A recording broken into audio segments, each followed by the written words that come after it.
A new day is dawning in Africa, one with unlimited opportunities for its 1.4 billion people.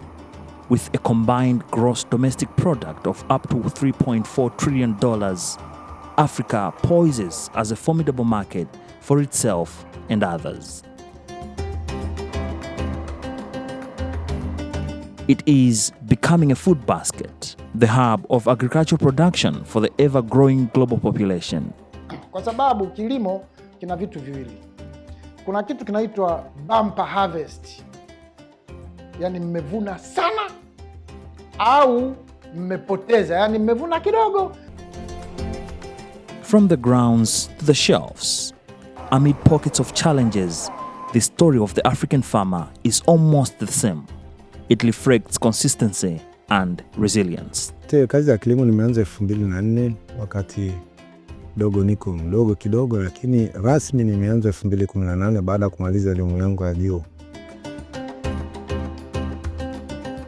Innovation and use of the new technology is helping in shaping the future. Hydroponic is kind of farming where you are farming without using soil. No soil at all, it's soilless. We are planting your seeds on the cocoa pit or the pit moss. After certain times, like 10 days, you are transporting them from where they are on the nursery to the secondary. So in the secondary is just pipes with water, but that water is with nutrients. This, coupled with ideal policies for simplified trade for the farm produce, makes life to the African farmer even easier. But the journey is not void of challenges. And for those who are in agribusiness, the governments also needed to really invest in the development of sanitary and phytosanitary standards. Much too often, Africans in the agribusiness do not find it easy to enter markets because their products do not meet minimum sanitary and phytosanitary standards. So there's a lot of room for improvement.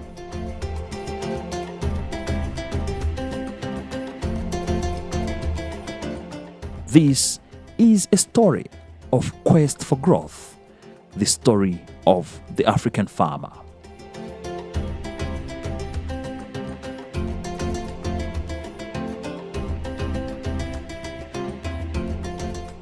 It is at the beginning of the agricultural production season here in central Malawi, and under the scorching sun of the day, farmers, mostly subsistent, are reminiscing effects of the previous season's prolonged dry spell. Crops withered and the output was ultimately affected. Harsh weather conditions characterized by a year of drought followed by another of beyond normal downpours destabilized farming over the years. But Ngawaila Chatata, a local agripreneur, defies the odds. Early this day, she inspects her irrigated horticulture farmland, gilded with optimism. I am the founder and managing director for Tanthwe Farms. Tanthwe Farms is an innovative agribusiness that is specializing in integrated farming, but we've also expanded to agro-processing, greenhouse manufacturing, and business incubation. In 2015, Ngawaila left an 8-year-old blossoming corporate career, tilting attention towards her passion, farming. Her focus has been on creating wealth for the country's smallholder farmers and job opportunities for the largely youthful population while contributing towards the national agenda of import substitution. After resigning, I think we've seen the Tanthwe growing, moving from the farming enterprise, expanding into processing, as I mentioned, also manufacturing of greenhouses to mitigate the impact of climate change, but also business incubation. This is our passion because we want to see more Malawians engaging in agribusiness. So we've been training the youth, we've been training smallholder farmers. As we talk, we have developed a network of over 5,400 farmers.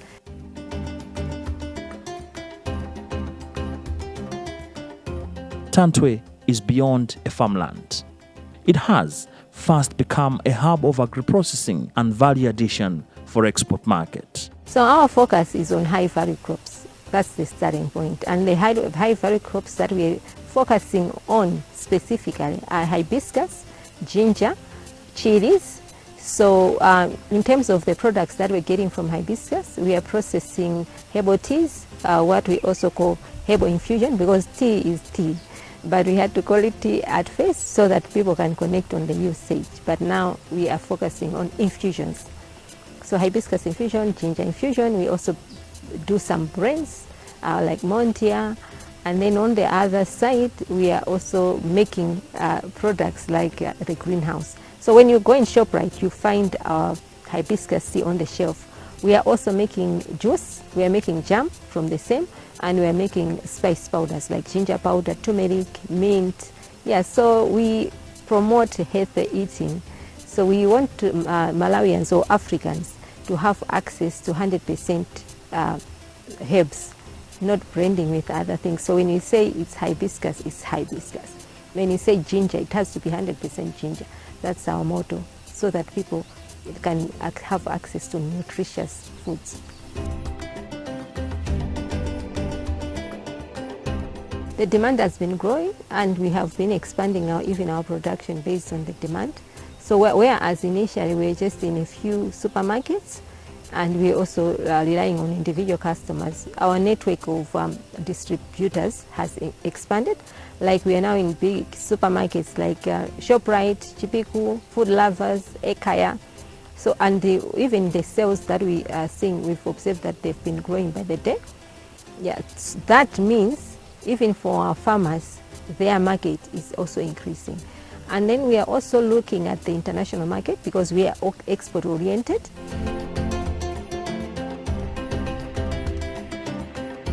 Most African economies remain agrarian, and data from the World Bank show that the agricultural economy employs 65 to 70% of Africa's labor force and accounts for 30 to 40% of the GDP.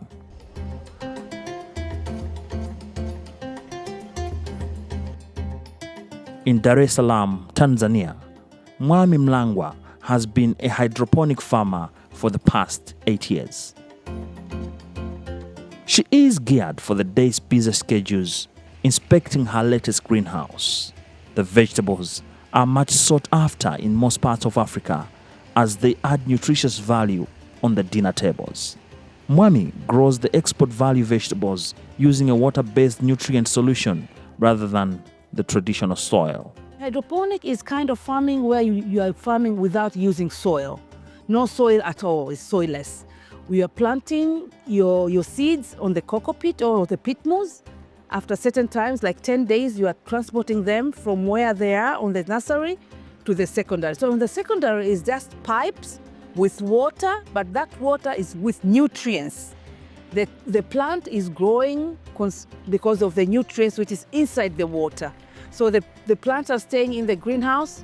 From the day you're putting the seedlings until you're taking the plant to the market is like 30 days max. So it's a kind of farming which is having very short time in the production, and the outcome is so big because we are producing them in the greenhouse.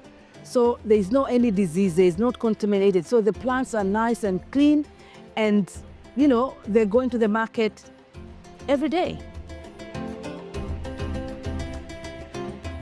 Access to the much sought for stable and sustainable market has, however, been a challenge. This is a common narrative among African small-scale and medium producers. But Mwami's drive now remains harnessing a veiled export market within and outside the region under the African Continental Free Trade Area, a landmark trading agreement which African countries signed in 2018. She also aspires to easily access quality expertise from across the region through the pact. And another challenge is, I can say, it's the kind of the seeds. There's some of the seeds, you're not getting them here. We have to import them. And also the expert, because to run a big greenhouse like this one, you need somebody who's very much expert of the hydroponic. And I cannot say like I can do it by myself. And our boys and girls from the University College of Agriculture, they are not very much compatible to do it. So we still have to get expatriates from outside, maybe from Nairobi, from Kenya. They are much more advanced on the hydroponic, or even outside the East Africa. Before I didn't sell anything outside for Tanzania. I was selling here inside the Tanzania, the local market, because I was not producing much. Yeah, and the local market was sustainable for me, was okay. But now as we go, with this bigger greenhouses which we're gonna have, we have to start to export. Like Kenya, Uganda. We'll start with East African countries which are very close to us, and with the East African community, the business is much more easier than to start to go to Europe.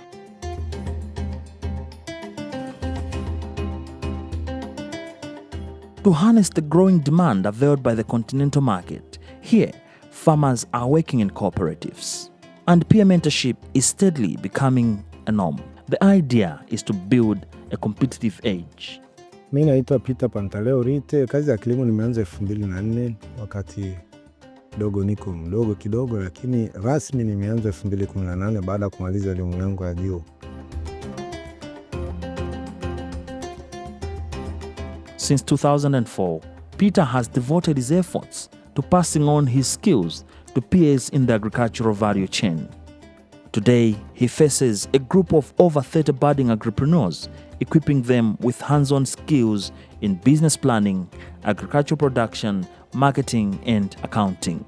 Katika nyanja zote za kilimo na ufugaji, kwa sababu ni agribusiness, kilimo biashara. Lakini pia natoa elimu kwa wakulima wengine wadogo kwa ajili ya kuwapa elimu namna uzalishaji kwenye tija na kufikia masoko mbalimbali kiwepo ndani ya nchi na ya kimataifa vile vile. Kwa sasa hivi ninafanya sana hapa kwetu Tanzania na nchi za baadhi ya East Africa, mfano Burundi, Kenya na Uganda pamoja na Rwanda. Huwa tuna consult sana watu huko. Tunachokifanya sisi ni kumuongezea mtu elimu juu ya uzalishaji na masoko vile vile. Kwa sababu ili mtu alime kwa ufasaha ni lazima ajue hichi kitu anaenda kumkiuza watu. Kwa sababu mali nyingi hizi ni mbichi. Lazima uwe na connection za masoko na namna kufikia masoko.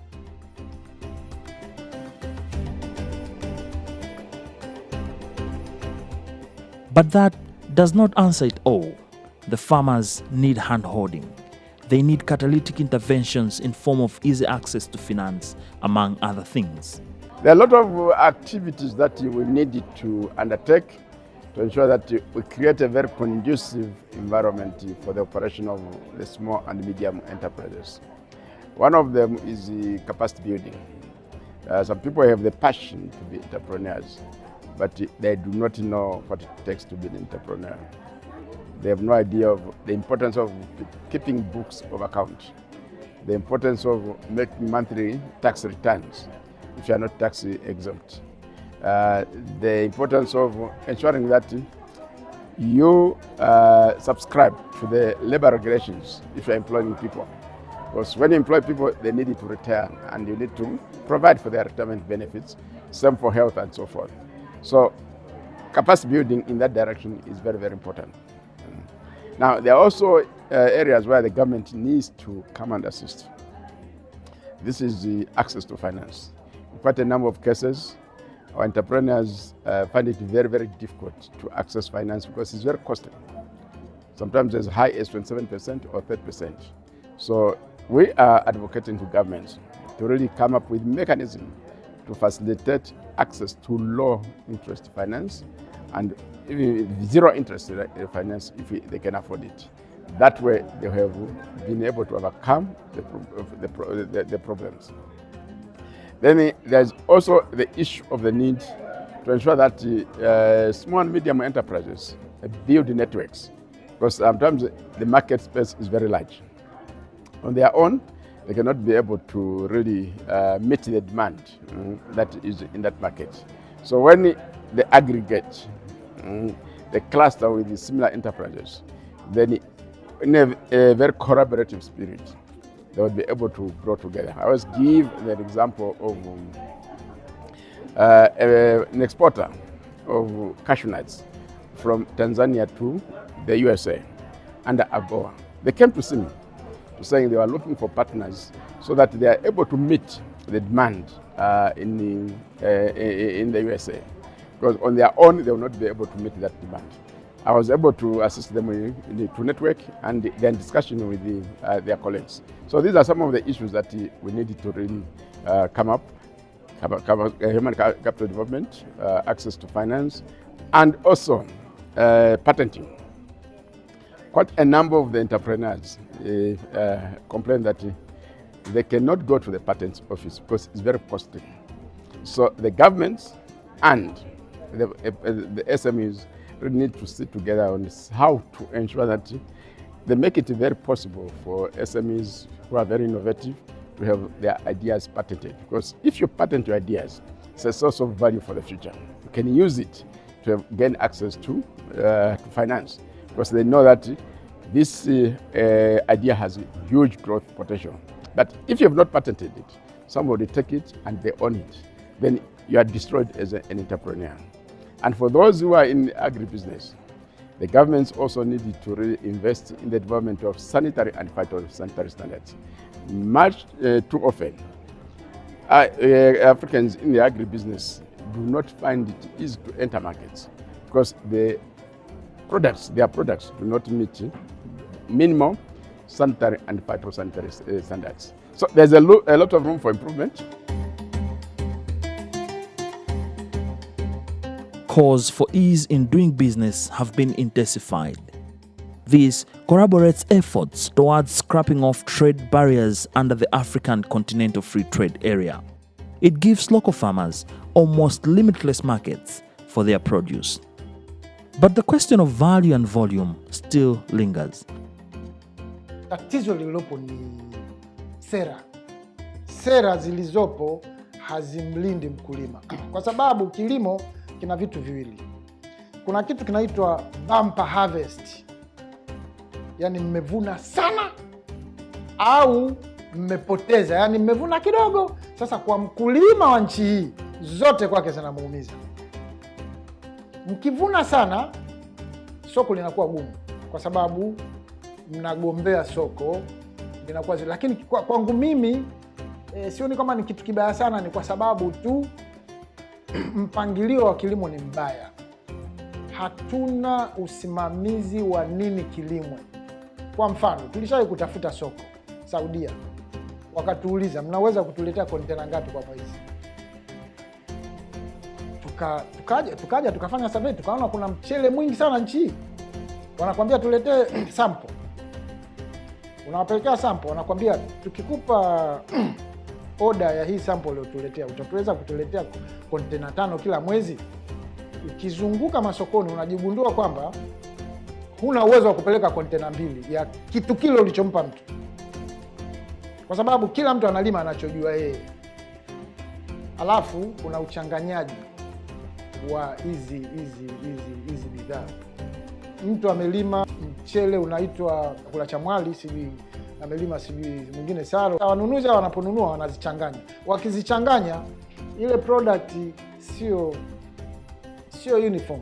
Na kwa wenzetu soko la nje, watu ambao wako serious na product zao, huwezi kumchanganyia vitu akanunua. Kuna shida kwenye soko la Afrika kwa sababu, kwa mfano, tutatoa mfano Kenya wanaingiza mchele kutoka Pakistan ambao ni cheaper kuliko mchele unaolimwa hapa. Sio mzuri kama wa hapa, lakini ni cheaper kwa sababu ya cost ya kuuzalisha ile unit cost ya ile tani moja ya mchele unaotoka nje Pakistani, India, Thailand iko chini kuliko ya kwetu sisi hapa. Sawa, pamoja na kwamba katika Afrika Mashariki, Tanzania, cost yao ndio iko ndogo kuliko Kenya, kuliko nchi nyingine, lakini bado huwezi kulinganisha na ya nje. Sasa Kenya kwa nini wanaagiza mchele kutoka Pakistan? Kwa sababu wanawauzia chai. Ukitaka kutuzia chai na sisi tuwauzie mchele. Lakini Tanzania tunazalisha mchele mwingi tu na mzuri, lakini uzuri sio issue. Issue ni gharama ya uzalishaji na huyo unayemuuzia. Sasa soko la watu wanaokula ili washibe ndio linaweza kulishwa na mchele wa Tanzania, lakini watu wanaojua standard za mchele, hatuna mchele wa kuuza, hatuna standard. Tuna ardhi nzuri sana, hali ya hewa nzuri, siku 365, mvua za kunyesha zipo, mabonde yenye maji yapo, hatuna extreme weather. Tujaamua kulima, lakini tukiamua kulima tutailisha Afrika na Europe bila shida. We need to have a collaborative efforts in to achieve this common goal, because most countries in Africa, they import more than export. In order to increase your GDP, we need to also to export more of your product outside. And we are rich in agriculture. So if there are some bilateral agreement or some efforts between the individual countries as well as the African as a whole, those efforts can only help well if we ease on tax issues and all this kind of stuff that are discouraging people from exporting. So I believe with a collaborative effort, yes, African countries can play a big role in exporting the agricultural products that are rich in different areas. In 2021, the first phase of simplified trade under the African Continental Free Trade Area took effect. The idea is to necessitate economic growth through regional integration, deal away with inequalities, and foster inclusive development. And the farmers have started reaping the fruits. The African Continental Free Trade Area instruments are crafted to gradually eliminate tariffs on goods and reduce barriers to trade, elements local farmers have desperately sought for. Africa's been trading. The only challenge that we have and we've had over the past is that we've been trading in low value products. So we do not add value to our products until we send them outside the continent. They get transformed, and when we buy them very expensive, which actually create imbalance in our balance of payment. So we spend a lot of money importing than we get when we export. And when we trade amongst ourselves, we do not add value to our raw materials for us to produce what we need to consume. We rather sell our unprocessed products, and when we consume, we have to import from outside. So the potential of AfCFTA is to change that narrative. We start adding value to our raw materials. We already have land, we have labor, we can import capital. Then once we have added the value to our products, we'll be able in future, the prospect of AfCFTA is that we can trade at least at 50% in terms of intra-African trade. And nations are already harnessing the opportunity. Through the African Continental Free Trade Area, we think our farmers will exchange goods and services with the farmers and the traders across Africa and beyond. So within the African continent, we'll trade freely with our colleagues from Africa, but also as an African region, we'll bound our forces together to trade with the countries beyond the African continent. The United Nations Economic Commission for Africa projects that implementation of the African Continental Free Trade Area will raise intra-African trade by 15 to 25% to about $50 to $70 billion by 2040. And agriculture is placed highly among the key feeders. The food and agriculture sector alone is estimated to grow from $330 billion to $1 trillion by 2030. As it appears a foregone conclusion, the farmer is in the fore, building the Africa we want.